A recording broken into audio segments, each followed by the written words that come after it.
अस्सलाम वालेकुम three class. ये हमारा थ्री क्लास का रिसोर्स पैक है और मैं आपको सिविक्स की जमात में खुश आमदीद कहती हूँ। मैं हूँ आपकी मौलमा सैयदा।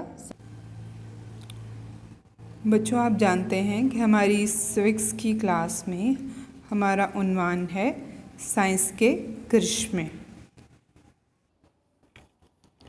ये हमारा पढ़ाई का मवाद है, सफ़ा नंबर 6। मोहम्मद इब्न मूसा अल-ख़वारिज़मी वो पहले साइंसदान हैं जिन्होंने हिसाब और अलजबरा में फ़र्क किया और अलजबरा को बाकायदा रियाजी की किस्म के तौर पर 9वीं सदी में मुतारिफ़ कराया।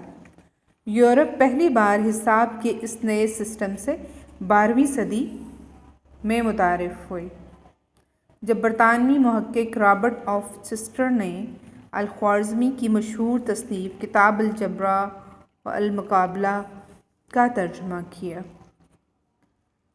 अल-ख़वारिज़मी को मुतफ़क्का तौर पर दुनिया भर में अलजब्रा का बानी समझा जाता है और लफ्ज़ अलगोरिथम भी इनके नाम से कशीद किया है, यानी लफ्ज़ जो है अलगोरिथम जो है वो अल-ख़वारिज़मी के नाम से उनके नाम में से निकाला गया है। यूरोप से 700 साल कबल इस्लामी दुनिया में घड़ियाँ आम इस्तेमाल होती थी। खलीफा हारून रशीद ने अपने हम असर फ़्रांस के शहंशाह शार्लेमान को घड़ी यानी वाटर क्लॉक तोहफ़े में भेजी थी।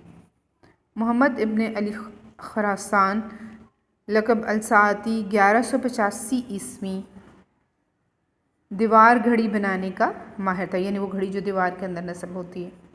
इसने दमिश्क के बाबे जबरून में एक घड़ी बनाई थी। और बच्चों, आपको पता है कि पुराने ज़माने में घड़ी इस शक्ल की होती थी, इसके अंदर इसको रख दिया जाता था, रेत डाल दी जाती थी